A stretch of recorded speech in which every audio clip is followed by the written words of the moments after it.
Sorry, I didn't know if you wanted to put that in there, but I think we said we No, were that's fine. hacking on everything. We'll see if anybody makes it that far. It's true. It's the long show. we No one need watches. 30 we need seconds to done.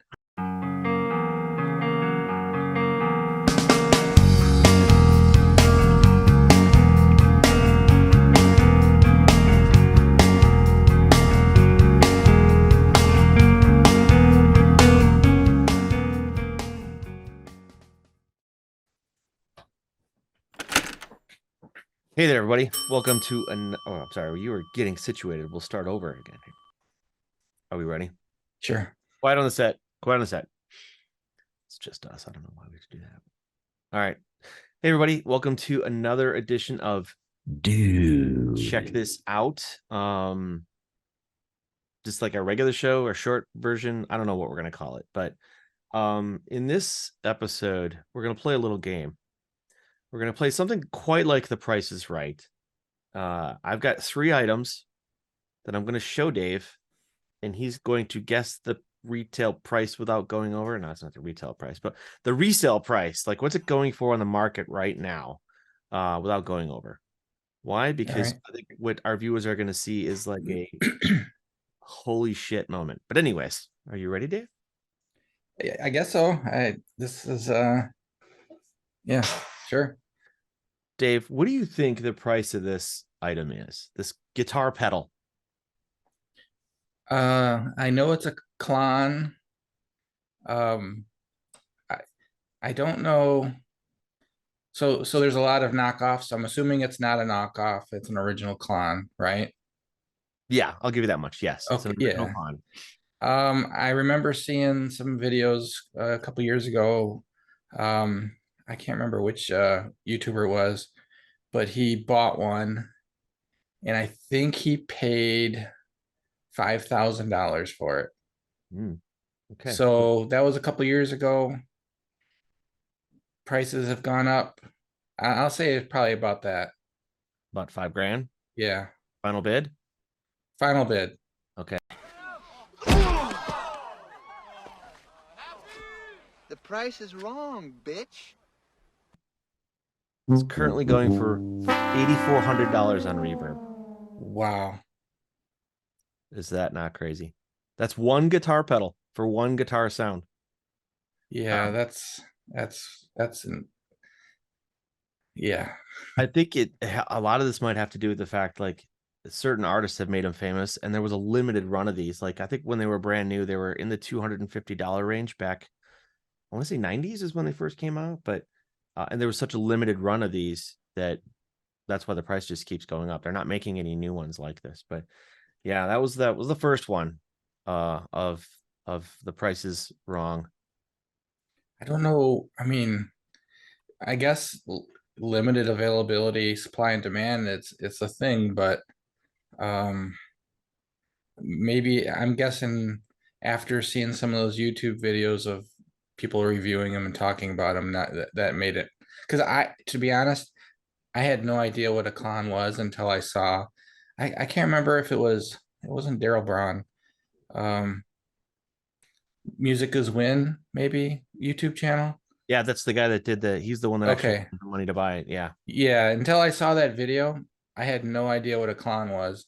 So I'm assuming there's a lot of people like myself, and then just immediately, you know, had to have one. So drove the price up even more.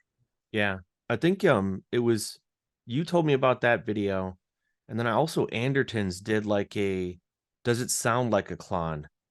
And I went out and actually bought the thing like they whittled it down to 2 pedals. One was the actual clon, Yep. and then there's this other pedal, and it was by Way Huge Pedals. I think it's the name of it, and it's the Conspiracy Theory. I went out and actually bought the Conspiracy Theory. It does sound really good.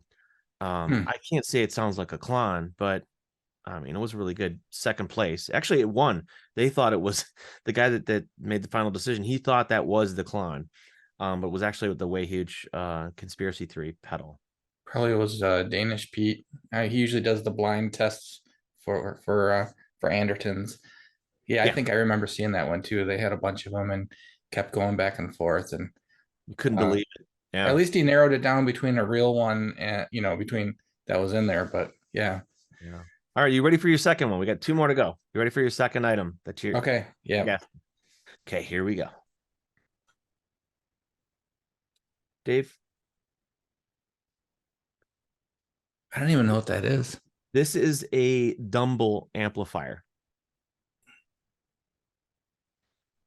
Um, that's a tough one. Is it like a micro amp? It's hard to scale the, Yeah, I'm sorry. That's a give it. that's a full size amp. Oh, Yeah, it's a full size amplifier. I'm assuming it's probably a tube amp, a Yeah. boutique. Um, I'd say around 2,500. 2,500. Okay, is that your final bid? Being a boutique, usually boutique amps are more, and if it looks like it's quality made. So Here we go. yeah.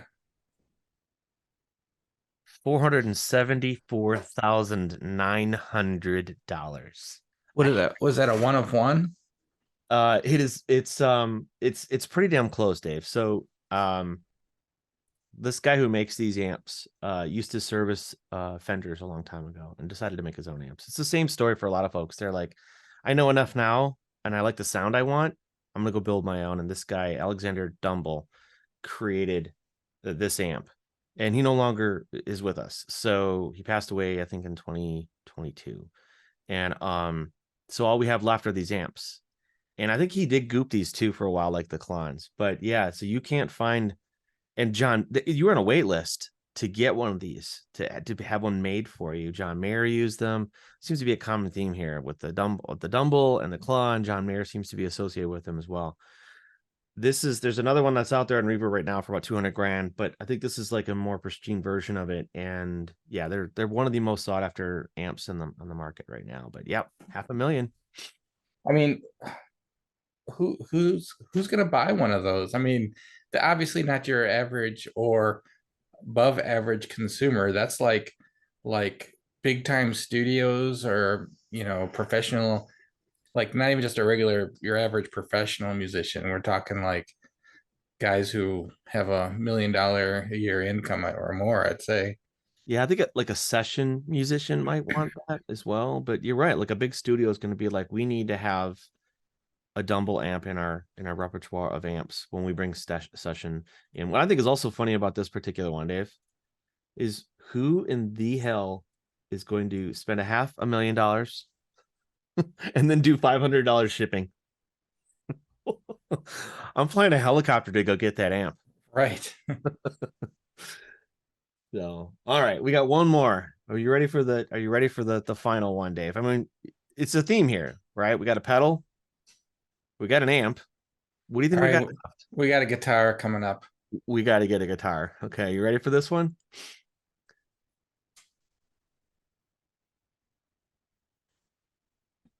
I'm going to help you here a little bit. This is a 1954 Fender Stratocaster. Original 54, not a reissue. Yes, from the year 1954, or the model year. Wow, that is pristine. Yeah, she's beautiful. Here, let me show you a couple more pictures.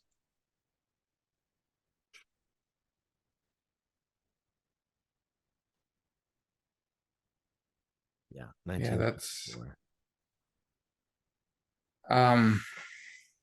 What's your price, Dave? I'm gonna go a little bit higher on this one because I know a little bit more about some of these older values. Although I'll probably still be way under what this one is actually listed for.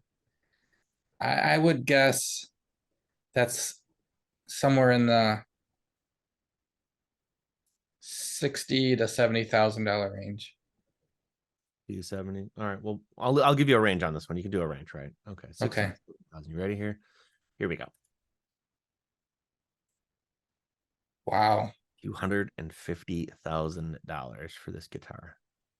Was it never played, or it's the original owner. It's under okay. The serial number is well under 0100. So it's going to be like, geez, like the first week they started making them. I don't just, yeah. Yeah. But it's in Nashville and it's available for pickup only for $250,000. So let me ask you this. If you had the money to buy that guitar, just where it wouldn't really hurt you, financially, would you buy it? Would you buy something that you would just leave on the case or in a display for 99% of the time? Or I don't know. I mean, I would have to be at the level of wealth that um I would have a room in the house dedicated to, like, that would be a showpiece in a glass case, um with a little decal or something that's like, this is a 19th blah blah blah, whatever, like almost a museum type look, but in Right. my house, right? um would I play it? Yes, before I put it into the case and never touched it again. I mean, it's an investment if you think about it, Yeah. or something like that. It's like Jay Leno and his automobiles. So it'd be that type of collection where you might, use it on a recording, but you're not gonna sit in your studio in your bedroom jamming Green Day on it. Yeah. Yeah, so that Fender guitar has been on the market for 6 years. The Dumble is also on the market and has been for 6 years. And then the pedal, I need to click into this one.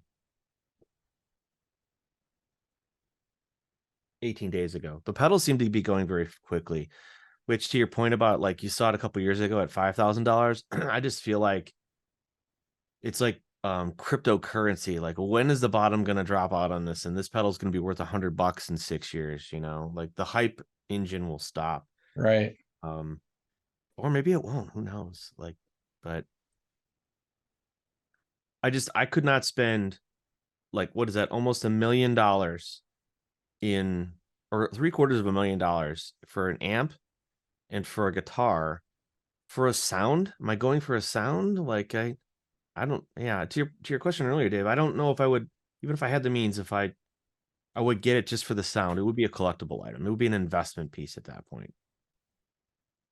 I think I find more joy in finding, like, a made in Mexico, throwing some EMGs on it, doing some custom work to it, getting it plecked, versus like something that's just going to be, this is the thing from 1954. Don't touch it. Don't even breathe on it. You're gonna Nigel Tufnell that one. That one cannot be played. Don't touch it. Don't even think about it. Don't even look at it. Yeah. So, all right. Well, thank you for playing The Price is Ridiculous. Yeah. We've got Yeah. some great parting gifts. Participants in this at the damn it, I'm screwed this up. Hold on. Participants of the Price is Ridiculous stay at the Waldorf Astoria Hotel in beautiful downtown New York City. Yeah. All right. Well, thanks for playing. Anything else, Dave, while we're going here? There has been, talking about pedals and gear, there is some stuff that I've seen come on the market. I don't know, maybe it's been out for a little while. Alex Lifeson from Rush has a line of pedals out. The Lurks which was Lurks was his nickname. Each of the guys had their own nickname that they called each other, but his pedal is called the Bytor. I was going to send you a link earlier, but and it's I think they retail for around 230 to 250, somewhere in that range, but it's a dual. So it's got a boost and a drive button with controls, and they can run, and there's a switch you can say before boot, you drive before boost, drive after boost, or boost before drive, or boost after drive. You can use them as solo. So if you want to play your whatever clean you're playing, you just want to boost, you can boost. If you wanted to just do the drive, or you can put them both on and boost and drive. It's early Rush sound, like yeah, there it is right there. So That's pretty cool. when you get a chance, check out the video for that one. It sounds amazing, and that's something that I might consider purchasing in the future. And it's got you can almost dial up Rush from from Fly By Night, or her first album to Fly By Night, all the way up through Hemispheres, or in Wow. that era of Rush, Farewell to Kings. But it sounds amazing. So yeah, check that out. Going for at least that one I just showed you is on Reverb, brand new for $295 in Okay. his official Reverb shop. And then I know that I guess there'll be some more uh, pedals from that line coming out. I'm assuming a flan, or like a chorus or a delay, and be curious to see what he names that, because By Tor, I don't know if you know this song By Tor and the Snow Dog. It's one of their early songs. So that's where he's pulling from names of songs and albums for his stuff. Uh, yeah, that would be cool. I'll have to check out the video when I get into video mode later tonight. Mhm. So And then cool. I sent you a link yesterday of a Joyo amp. It's Yeah.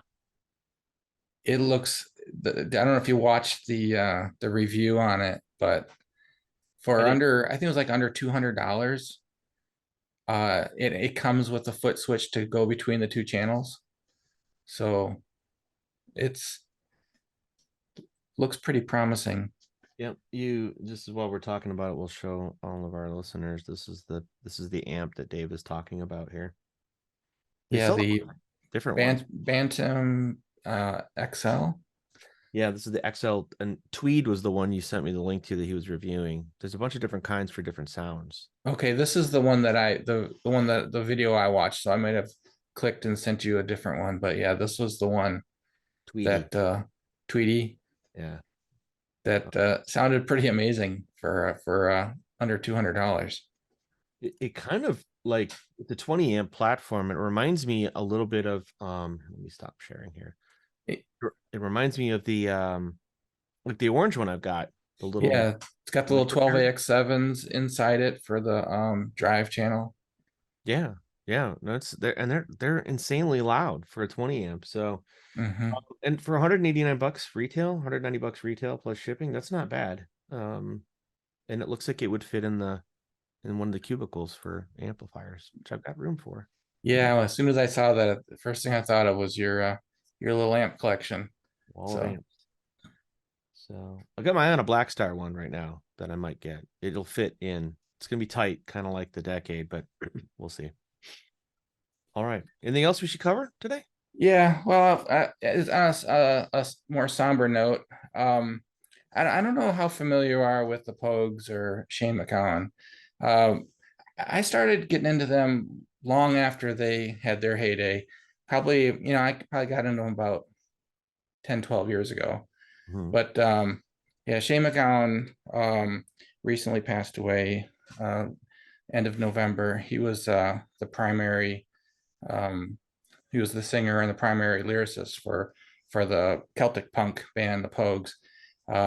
Hugely influential in the genre. He was born on Christmas Day, 1957, and died on November 30th. But um, he wrote some incredible songs. The lyrics are just, amazing. One of his most popular is actually a Christmas song called "Fairy Tale of New York." He sang it with Christy McCall, who also passed away, but you know, a while back. But it's it's the number one played Christmas song worldwide, but not very popular in the States, United States. But outside here, it's been played more than any other Christmas song. Here, it wasn't too popular because it's got some choice language in it, and controversial language. Um, but yeah, Shane MacGowan died of pneumonia. Yeah, be missed. Hmm. So Been a lot of celebrities passing away lately. yep. The what was his name? I'm drawing a blank. He played in Paul McCartney and the Wings. He was a singer for Moody Blues. He just recently passed away. Some others, but if you, matter of fact, after this show, we're done recording, we're gonna record some reaction videos, and I want you to listen to one of his songs. And he was troubled with alcoholism. He started drinking when he was 5, and he was What? yeah. So he was born in England to Irish parents, and they moved back and forth between England and Ireland. But he started drinking when he was 5, and he was like institutionalized for alcoholism and drug addiction by the time he was 17 or 18. And then he just his whole life. I mean, it was rare to see, if you pull up a video of Shane MacGowan, even whether it's an interview or a live performance, where he wasn't, fairly drunk. But Jeez. his vocals and you could just wait till you hear. I can't wait till you hear some of his stuff. He was just saying, like, he was so much pain that it just came out of him. He was just unbelievable singer and songwriter. So anyways, Wait, you hyped it up. I can't wait. yeah, it was kind of a bummer. I mean, it was expected. He'd been hospitalized and for some time, and wasn't doing real well. But yeah, still sad to hear when it happens. Yeah. Wow. On that happy note, should we wrap? Yeah, All I right. guess. One other thing we should probably talk about. Sure. Wrap here. Seeing a lot of comments on our channel, and that's great. I love it. But I'm also seeing a lot of comments from folks who haven't clicked the button, like you just see right here. I think that's where we're going to put it, right here. Click the button. Please click the button, like and subscribe. We don't spam. We don't reach out. We just need people to be more subscribery. And also, as an added benefit, if you do a recommendation for some more reaction videos, we put the subscribers at a higher level. We actually are reviewing more of the subscriber recommendations. Yeah, the priority goes up if you're a subscriber. Yeah. And it doesn't cost anything. I mean, sometimes, I mean, I subscribe. I have so many subscriptions in my YouTube personal one, because it doesn't cost anything, and you're helping some people out. So we'd appreciate your help if you click subscribe for us. Please like and subscribe. All right. Thanks everyone for watching. Take care. See ya.